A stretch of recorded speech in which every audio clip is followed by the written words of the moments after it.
Bloomberg Audio Studios. Podcasts, radio, news. Welcome to the Daybreak Asia podcast. I'm Doug Krisner. We begin today in Japan, where the country's finance minister, together with a top currency official, issued a warning to speculators after the yen weakened to its lowest level against the dollar in 18 months. The official said they will respond appropriately to any moves they deem excessive, including those that are speculative. Now, bets against the yen seem to pick up speed after Sanae Takaichi emerged as the leading candidate to become prime minister last October. Takaichi is known for her pro-fiscal and monetary stimulus views. Well, now Takaichi is obviously prime minister, and she will be calling a snap election later this month at the start of the parliamentary session.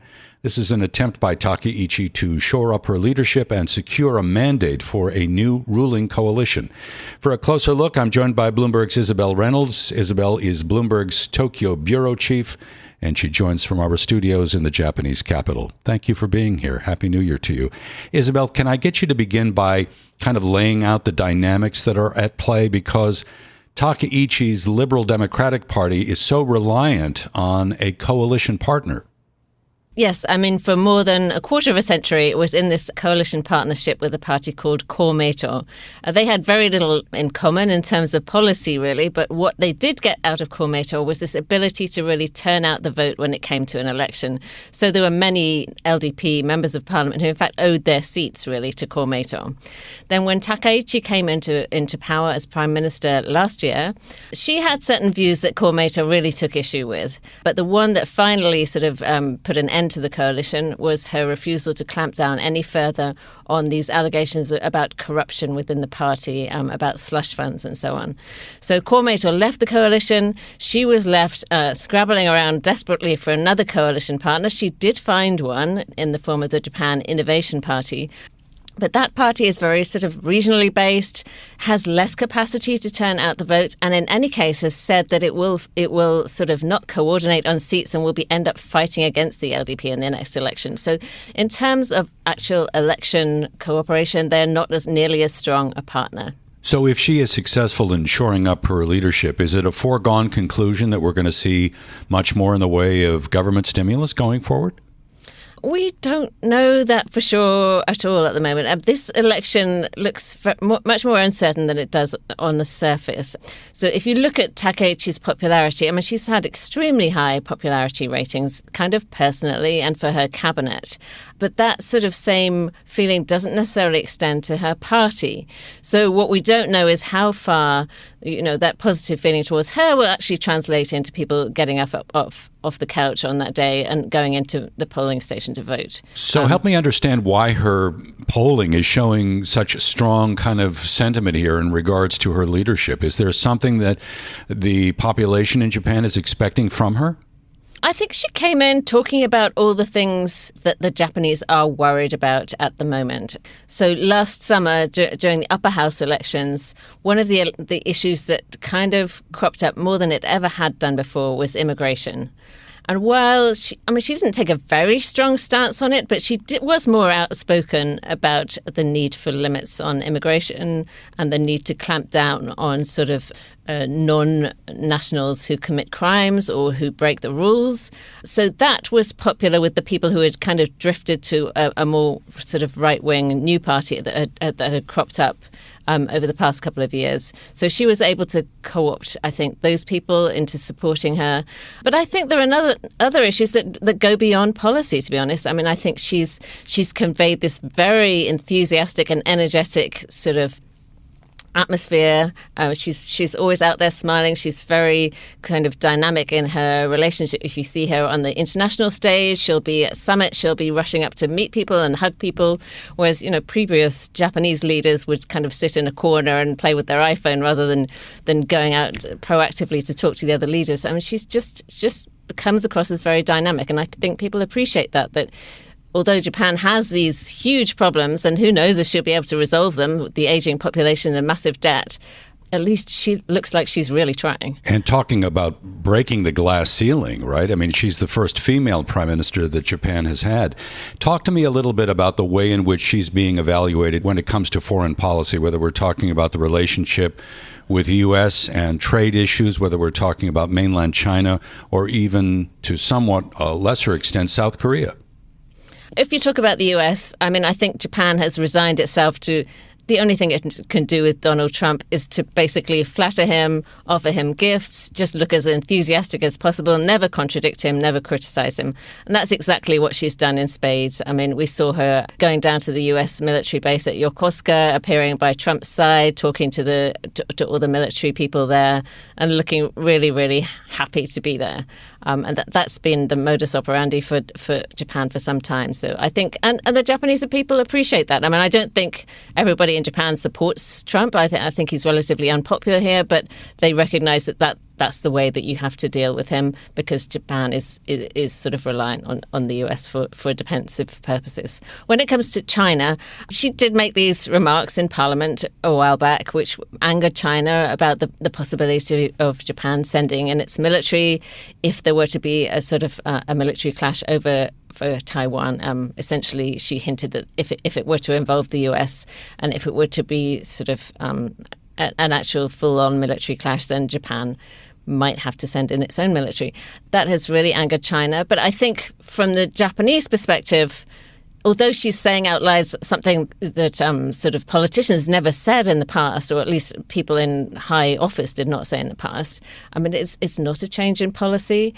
And I think this kind of backlash from China against her over this has actually aided her own popularity domestically. That they're glad to see that she's sort of standing up for what she says. So when it comes back to the issue of economic stimulus, I'm wondering whether or not there are obstacles in the way, perhaps fiscal hawks that would push back against the idea of adding to government debt in Japan that may tie her hands to some extent. Is that a possibility?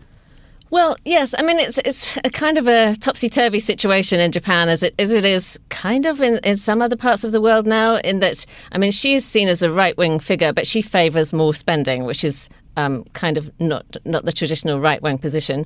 And there are the main opposition party, the CDP, is a little less enthusiastic about spending. And that CDP is now kind of in talks with the LDP's former partner, Komeito, and they are linking up potentially for the next election. So they could take some votes away on that side. So obviously, I mean, if Takaichi wins a big election victory for her LDP on her own and manages to get a majority on her own for the party, I mean, she can pretty well do what she likes. But the budget has more or less been put together already, so it would just be a question of passing what's already there. The only other issue is, whether that victory will turn out to be as big as it might potentially look on the surface. As you and I both know, the Japanese equity market is very near record highs. And I'm wondering about, away from the politics, how people in Japan are feeling about the economy. Yes, I think the stock market is one thing, and the way people are feeling on the ground is definitely a different thing. While wages have been going up, they have not kept pace with the cost of living at all, especially for people kind of in the lower income groups.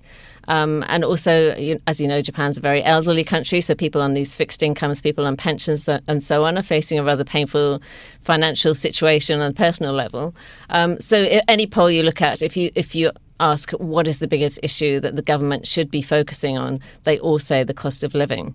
And whether she can really deliver on that is difficult to say, because she's sort of overseen this fall in the yen, which contributes to inflation because Japan imports so much of the stuff that people need for food and fuel and so on, that that's part of their daily living expenses. Normally, you and I don't speak about the Bank of Japan, but if I can ask for a little bit of perspective here, does this necessarily tie the hands of central bankers in Japan right now until the dust settles on what Takaichi intends to do on the fiscal side? Yes, I mean, I think with an election in the offing, the next meeting is on January the 23rd, and I'd be very surprised if they made any dramatic move at that point, because they tend, from past experience, not to do anything when there's political uncertainty. But in the longer term, I don't necessarily think so. I mean, obviously, there's a lot of concern over the weaker yen at this point. I mean, it is getting to the point where even the Bank of Japan would start to think about it. So in the longer term, I wouldn't rule out further action by the bank. Isabel, we'll leave it there. Thank you so very much. Bloomberg's Isabel Reynolds.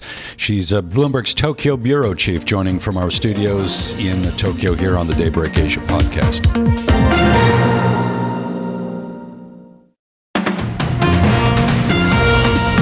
Welcome back to the Daybreak Asia podcast. I'm Doug Krisner.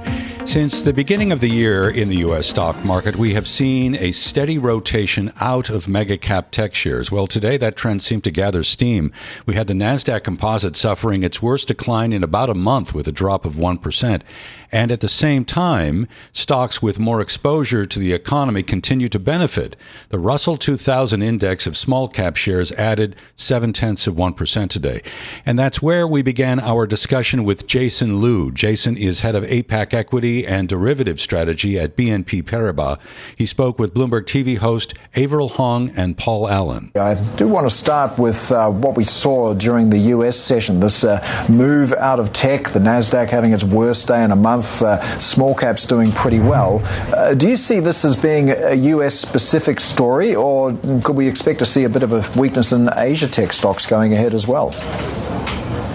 Sure. I think that's a great question. When it comes to rotation, we actually seen this started maybe towards late of last year within the U.S. side between tech and the non-tech. But even within tech, we have also seen some meaningful divergence as well. You may recall that if you look back at the tech rally last year, very often they tend to be a coordinated rally and a coordinated decline. But since perhaps November and December last year, where we see the success of Gemini, there's now a lot more debate about even within the tech complex, which AI model will be winning, and subsequently, which technology hardware that are driving those AI model will be winning. And so it resulted in a rather divergence among the Mag 7. And also, if you start this year, you also seen a divergence between the hardware semiconductor side of things versus the broader NASDAQ. And this also translates into Asia as well, because if you look at year to date, some of the best performing markets are Korea, Taiwan, and Japan, who tends to have a little bit more hardware exposure when it comes to the AI complex. I noticed, Jason, missing from that list, you did not say China, but if we take a look at a chart that we have on the Bloomberg here, China AI has been finding a lot of new niches, in terms of medical self-diagnosis tools, short videos as well. We've seen a bit of strength in this space. Do you think there's better priced opportunities in the China AI story away from the US AI story? I think that's a great question. The reason I did not mention China earlier is because when it comes to divergence, there's also the divergence between the China AI complex versus the rest of the world, which mostly driven by the US market. And the behavior tends to be quite different. So specifically on the China AI side, we are positive on this, especially with the anticipation of the 15th five-year plan that I believe investors are expecting more policy support. And from the recent IPOs over the past month and some of the outperformance of these AI-related names, it seems to suggest that there has been a structural change when it comes to how investors think about the competitiveness of China AI. But the way that they trade may have slightly deviated from the rest of the world because of the China ecosystem is not necessarily, at least at this point, connected with the US AI ecosystem. What could potentially derail this? I think this, I guess, is a bit of a background concern, but we see how authorities onshore may be looking to curb some of the risks. You see the tightening of these margin financing ratios. Perhaps in the short term, longer term, what are you seeing as how this might impact the trajectory? Sure. I think when we look at the China rally for over the past year or so, It actually started as a policy-driven rally or driven by the liquidity transfer from fixed income market or deposit into equity. It is true that we have also seen an increase of margin trading, but that is very much a reflection of investor getting more positive on the broader market.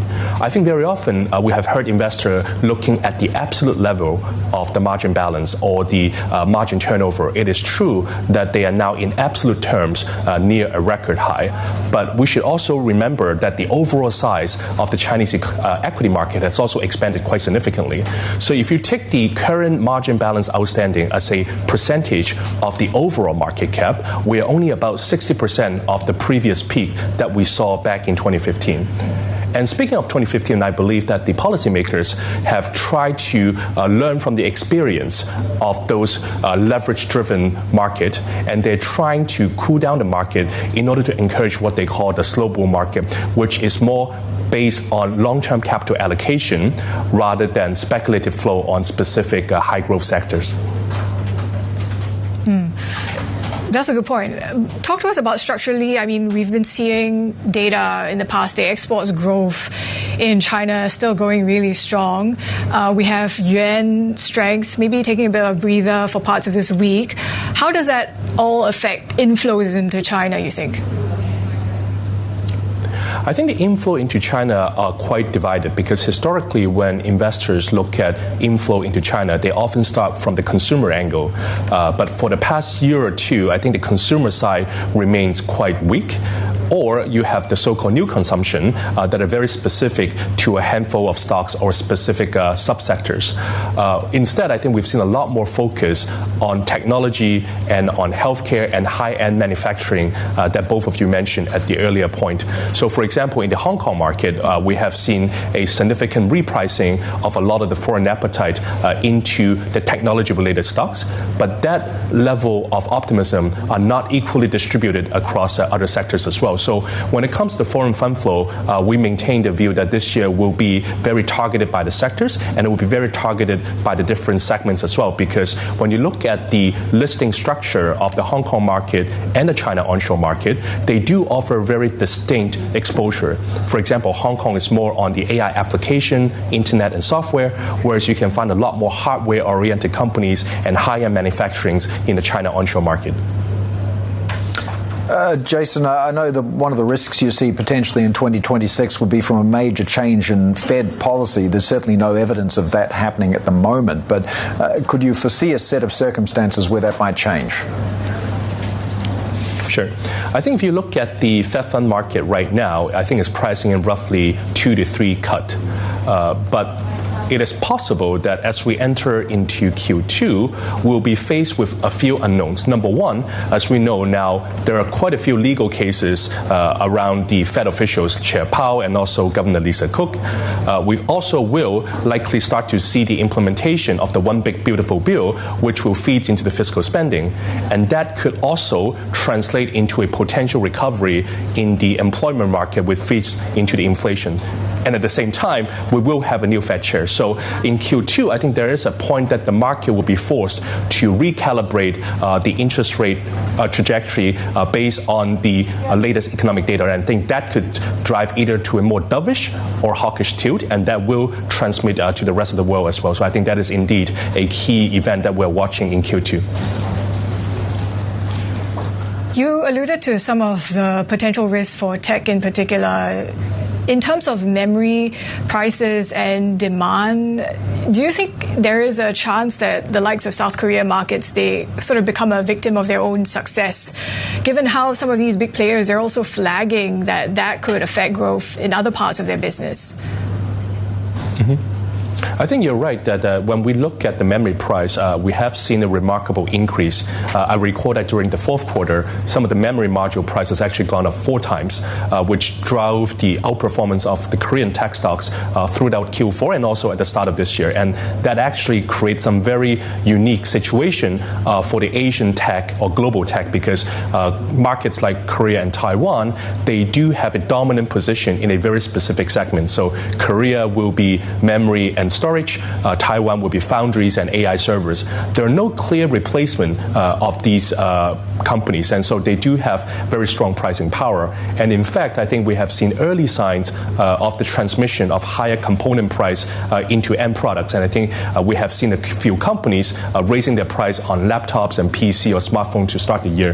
So I think if there is indeed a potential concern that if these prices continue to stay high, would that hurt demand? But I think specifically on the AI side of things, it seems that demand is still quite strong, and it's more of a supply constraint rather than a demand constraint. So I think on that part, perhaps it's less of a concern. And it is why, because of that very sharp increase in earnings expectation, it actually still make Korean equity relatively cheap on a PE basis, because Kospi 200 right now trading around 10 times PE, and that is in line with its long-term average.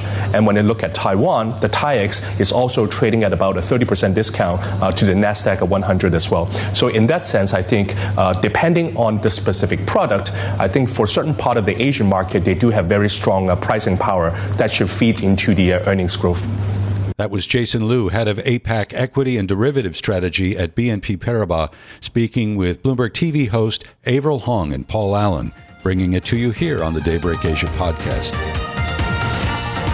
Thanks for listening to today's episode of the Bloomberg Daybreak Asia Edition podcast. Each weekday, we look at the stories shaping markets, finance, and geopolitics in the Asia Pacific. You can find us on Apple, Spotify, the Bloomberg Podcast YouTube channel, or anywhere else you listen.